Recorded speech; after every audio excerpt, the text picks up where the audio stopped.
1989 yılın 22 sentyabrında Kırgız SSR Jogorku Sovetinin sessiyasi açıldı. Мындан туура 30 жыл мурун 1989 жылдын 23 сентябрында кыргыз тилине эң жогорку мамлекеттик тил макамы берилип, ал мыйзам менен бекитилген. Кыргыз ССРнин Жогорку Совети кабыл алган бул документ кийинки кадам эгемендик алууга, ошол кезде элдин духун көтөрүүгө чоң өбөлгө болгон. Кыргыз тилин мамлекеттик тил катары сактап калуу, өнүктүрүү, анан адаби мамлекеттик адаби тил катары бардык коомдук турмуштун бардык тармактарына кеңири колдонуу. Мына негизги концепциясы, негизги философиясы закон ушу болгон. Андыктан мамлекеттик тил мыйзамынын кабыл алынышын адистер Кыргызстандын соңку тарыхындагы эң чоң окуялардын бири болгонун белгилешет. Президент Сооронбай Жээнбеков жалпы кыргызстандыктарды мамлекеттик тил майрамына 30 жыл толушу менен куттуктады. 30 жыл илгери эне тилге өзгөчө макамды кайрадан алып берүү оңой олтоң иш болгон эмес. Президент мындай кадамды ишке ашырууга салым кошкондорду өзгөчө белгиледи. Мамлекеттик тил жөнүндө мыйзамдын кабыл алынышы өлкөбүздүн тарыхындагы өзгөчө окуя болгон. Ал мезгилде мындай кадамга баруу үчүн өз тилин сүйгөн патриоттук гана эмес, жалтанбаган эрдик да керек болчу. Бул демилгенин башында өзүнүн дүйнөлүк кадыр баркы, совет жетегине сөз өткөн улуу гуманист, улутубуздун сыймыгы Чыңгыз Айтматов турган. Атактуу сөз шебери Түгөлбай Сыдыкбеков да чоң салым кошкон терең урматтар менен алкышындагы ар дайым эстейбиз. Кыргыз тилине мамлекеттик статус берген мыйзамды кабыл алуу эгемендикке карай жасалган маанилүү кадам болгон. Бул окуяны келечекте баа баркы дагы бийиктейт. Бүгүн 30 жыл мурда орун алган орошон окуяга катышкан бардык инсандарыбызга терең ыраазычылык билдиребиз.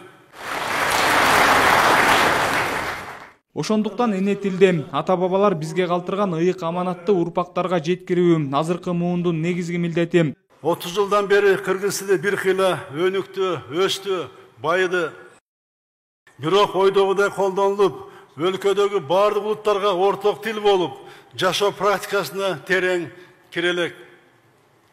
Кылымдарды карыткан кыргыз тили коомдо өзүнүн тарыхый ордун ээледи деп айтууга эртелик кылат.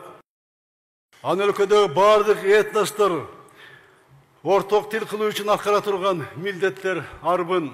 Буга чейин 2014-20 жылдары мамлекеттик тилди өнүктүрүү программасы кабыл алынган. Бирок анын жыйынтыгы алдыда аткарыла турган иштердин дагы да арбын экенин көрсөттү. Мамлекеттик мекемелер иш кагаздардын 60%-ын гана кыргыз тилинде жүргүзүшөт. Айрым министрлик ведомстволордун арасында расмий тилди 90%-га чейин колдонгондор бар. Президент кыргыз тилине карата коомчулуктун кайдыгер мамилесин сынга алды.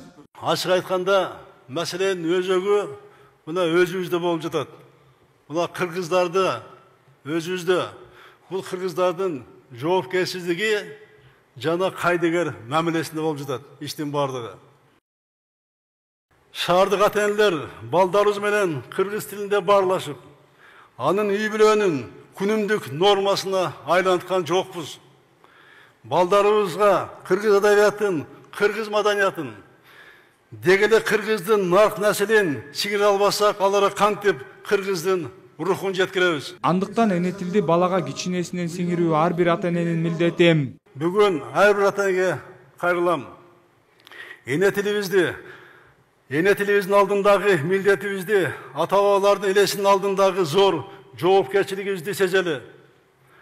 Үй бүлөдө тил маданиятын кайра калыбына келтирели. Ар бир үйдө жаштарыбыз, балдарыбыз мамлекеттик тилде сүйлөп, жазып, ой жүгүрткөндө гана тилибиз сакталат, өнүгөт, кийинки урпактарга жетет. Ушул милдет ар дайым ар бир ата-эненин көңүлүнүн төрүндө болсун.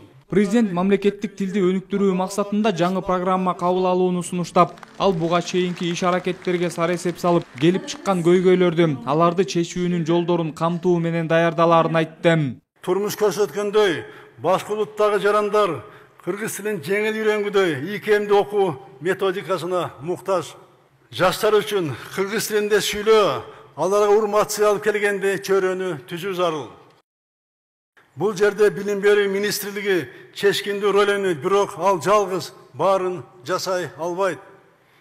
Бұл иштин мааниси мамлекет жетекчилеринен баштап ар бир жаран, ар бир ата-эне жүрөгү менен сезип, ага чын дилинен катышкандаган ийгилик болот.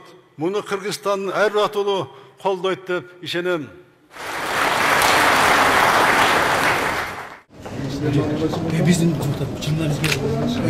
Иш-чаранын алкагында президент акыркы кезде мамлекеттик тилде басылып жаткан китептердин сапаты менен таанышты. Мугалимдердин айтымында акыркы кезде кыргыз тилиндеги окуу китептеринин саны көбөйүп, көркөм чыгармалар аркылуу балдарга кыргыз тилди үйрөтүүгө басым жасап жатышат. Бул эми учурдагы талаптарга ылайыкташтырып программаларды иштеп чыкты. Бул болсо кыргыз тилин электрондук ыкма менен үйрөнүүчү мобилдик тиркеме. Улутсофт компаниясы акыркы 2 жылдан бери балдарга эне тилди үйрөтүүнүн жеңил ыкмаларын иштеп чыгуу менен алек. Анын алгачкы жыйынтыктары жаман эмес. Акыркы 2 жылдын ичинде иштеп чыгарган долбоорлорубуздун жыйынтыгын сунуштап презентациясын өткөрүп атабыз. Бул мобилдик колдомобуз мектепке чейинки балдарга бул жерде кеңири алфавит түшүнүгү бар. Мобилдик тиркемедеги ар кандай оюндар аркылуу балдарга кыргыз тилинде кеңири колдонулган сөздөрдү үйрөтсө болот. Дарбыз. Доктор. Мамлекеттик тил санариптештирүү доорунда кыргыз тилин өнүктүрүүнүн экинчи негизги этабы мына ушул санарип багытына байланат көрүнөт. Анткени мындан 30 жыл мурун кабыл алынган мамлекеттик тил жөнүндөгү мыйзам кыргыз тилин улутка сиңирүүнүн башаты болгон болсо, бүгүнкү күндө эне тилин үйрөнүү жана өнүктүрүү электрондук ыкмалар аркылуу ишке ашырылып жатат.